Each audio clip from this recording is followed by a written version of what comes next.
Hello.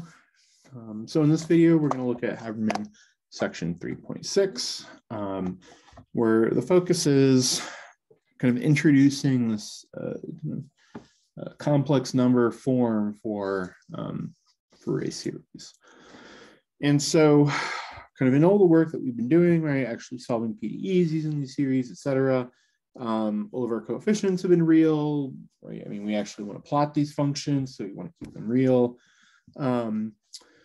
But when we look at Fourier series for unbounded domains, it turns out that kind of keeping this or using kind of a complex version of kind of the tools that we've developed is going to make our lives a whole lot easier. And so the focus of this section is going to be introducing what kind of this complex form of Fourier series looks like for bounded intervals, so that when we look at unbounded intervals, it's going to be an easier transition. Okay. Okay, so let's see what this is all about.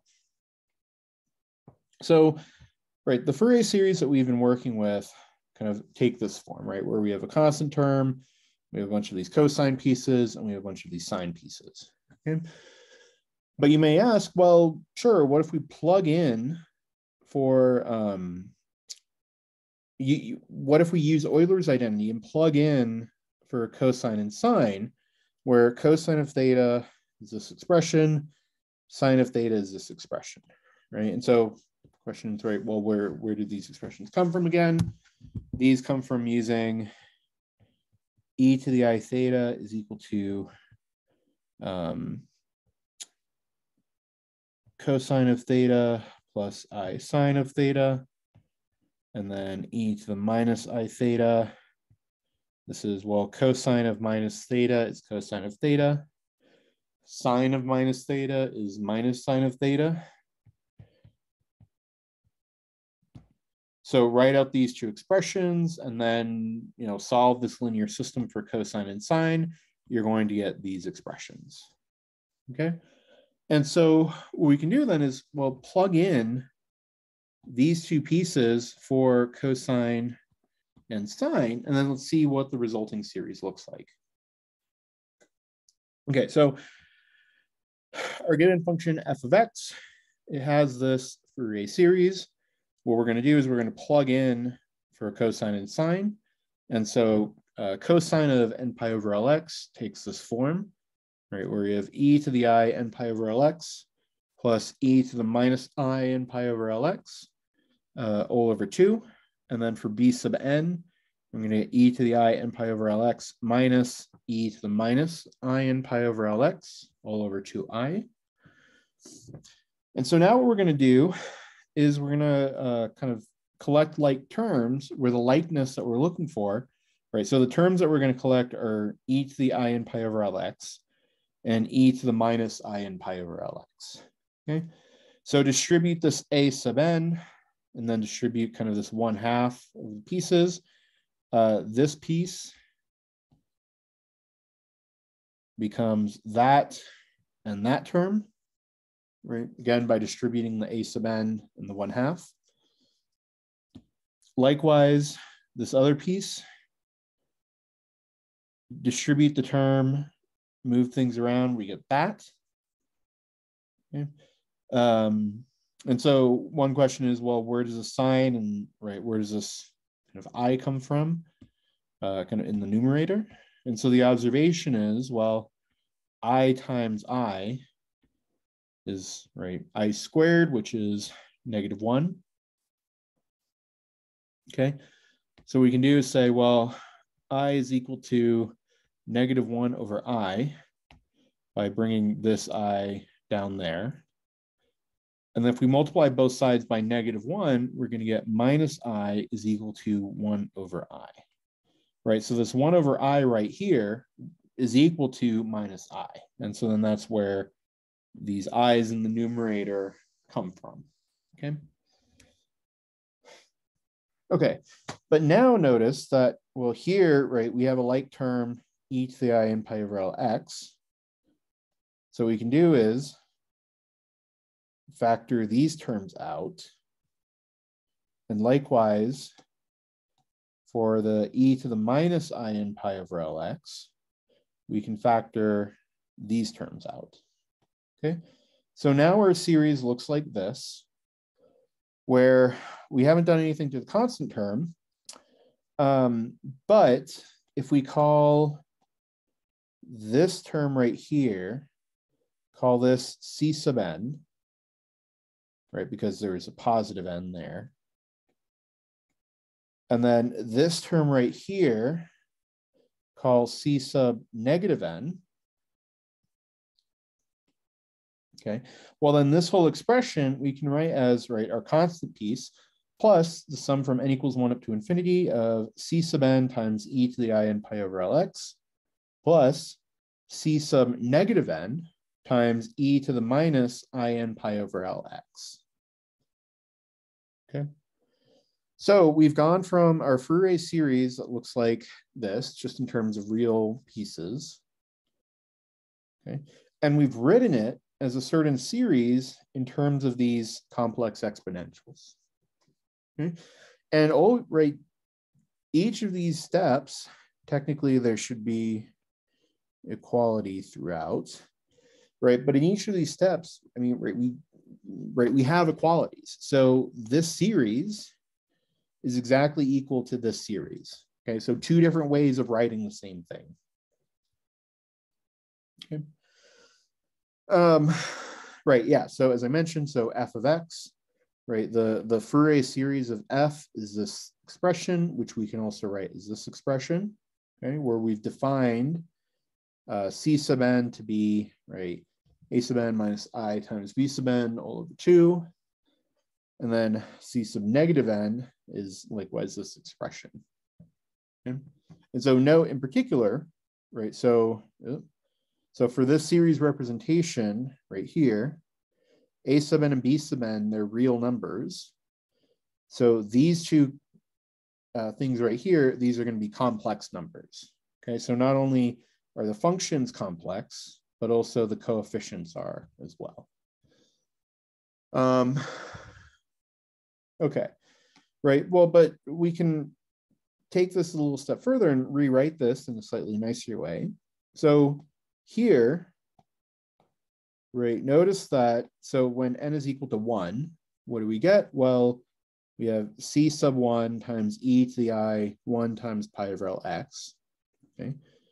When n is equal to 1, over here, we get c sub negative 1 times e to the minus I 1 times pi over Lx. So even though we're summing up from n equals 1 up to infinity, in a sense, this is taking care of all the positive integers. This is taking care of all the negative integers. Okay? So in this line right here, kind of what we're going to do is split things up and write things in a way that really highlights that. Right? So in this first step, we've just taken the sum and distribute it over there. So we explicitly write this as kind of the two infinite summations. Right? But still, n equals 1 up to infinity, n equals 1 up to infinity. Okay. So for kind of the next equality, this and this term, we're not going to change at all. So that's just that written there. But this term right here, we're going to re-index, right? So instead of c sub negative n and e to the minus I n pi over Lx, we're going to write it as c sub n times e to the I n pi over Lx, right, with n, with where n doesn't have a negative sign in front of it. But what we're going to do is kind of bring that negative sign into the summation, right? So the fact that we're summing from n equals minus infinity up to 1 means that, well, we're going to have c sub negative 1 and e to the I minus n pi over Lx. And then n equals negative 2, we're going to get c sub negative 2, etc. So, all right, so this piece and this piece, these are equal, right? We're just re-indexing. Okay, cool. But once we've re-indexed, right, notice that we have the same terms, okay? We're just summing up over different ranges. And so what we can do then is, well, combine these two summations with these like terms into a common single summation. Okay. Okay, and so then that's where we get this final piece, right? So this series that we started with is equal to this, where we're summing up from negative n equals negative infinity up to infinity of this expression. We do have to take care for this kind of n equals 0 piece. We're just going to call c sub 0 a sub 0. Okay, so this is the piece that we end up with. Okay. Yeah, so the observation is, well, for our function f of x, we have another kind of Fourier series, where this new Fourier series is exactly this expression. Okay, so one thing to keep in mind, and so one, I say, trick or identity that we're going to use here in a second is, well, we're working with these complex exponentials, okay, and so how do they work if we integrate them kind of against each other, right? Well, if we have an integral of this form, right, we're integrating from negative L to L of e to the I n pi over Lx, e to the I minus m pi over Lx, right? Because of properties of complex exponentials, or just exponentials in general, we can combine these to get this expression, okay? And so what we can do is, well, right, this is an exponential.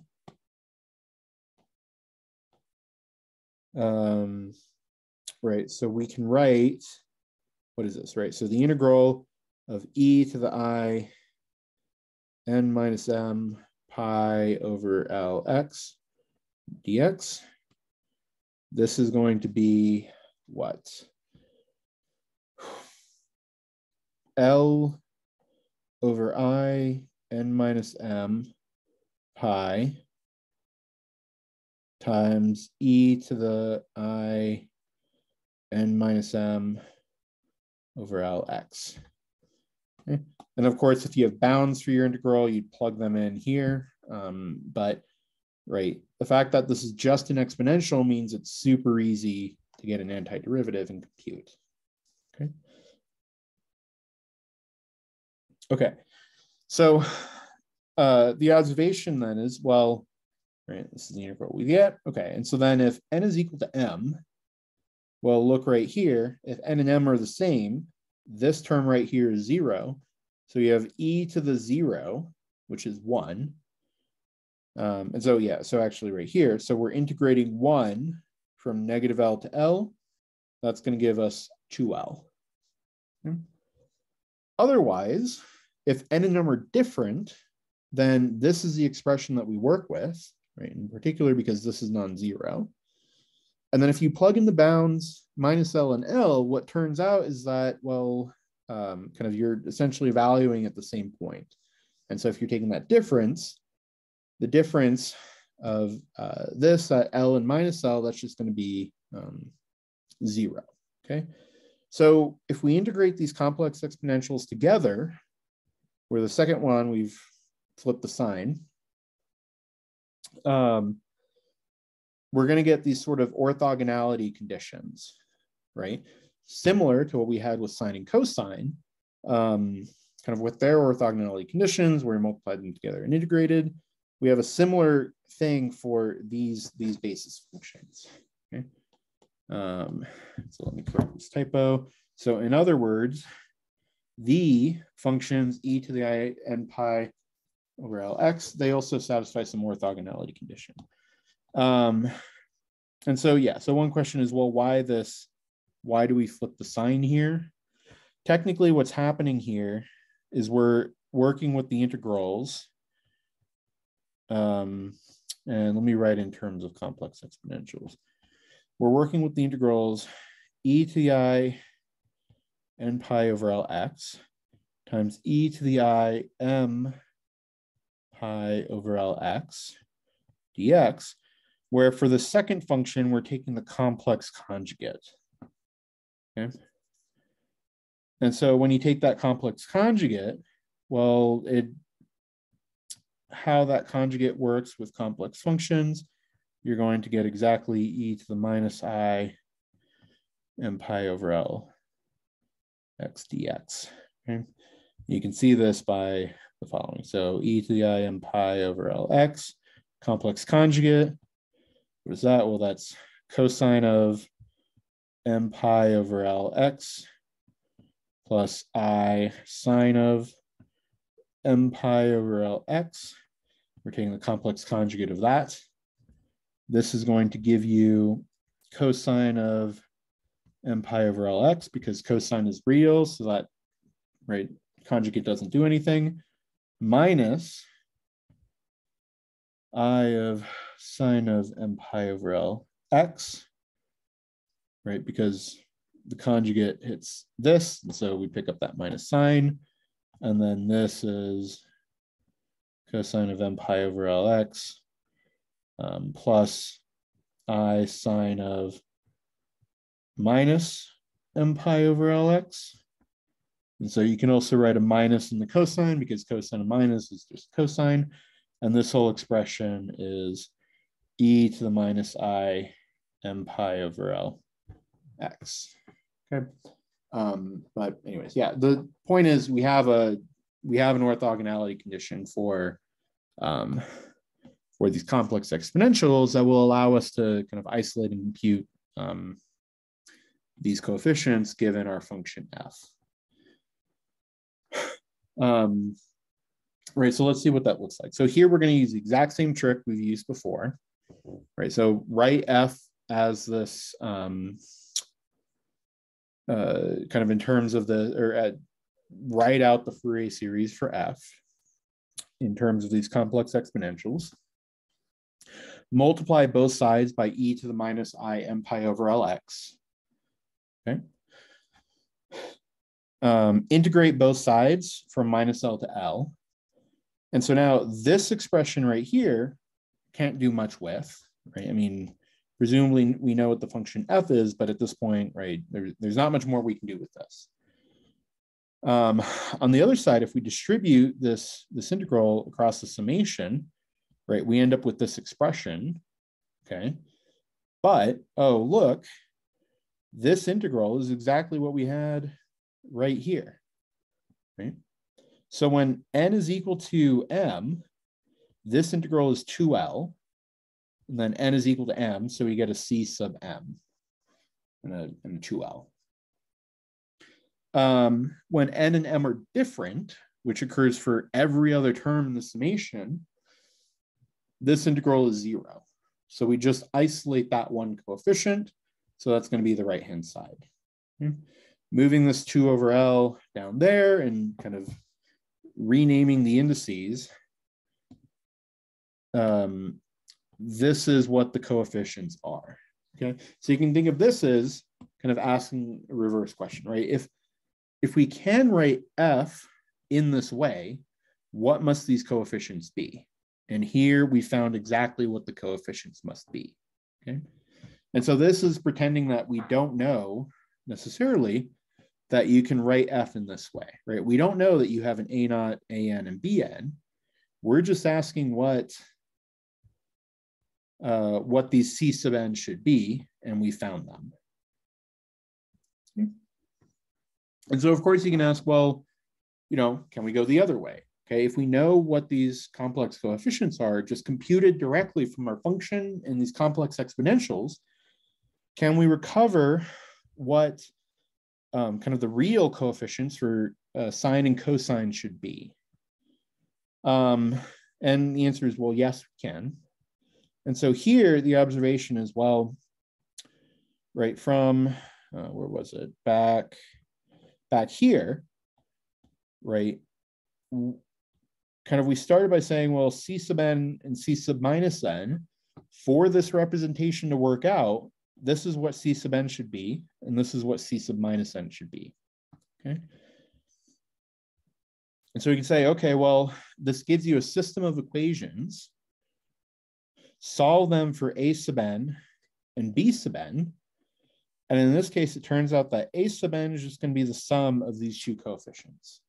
And then b sub n is going to be I times the difference of those two coefficients. Okay.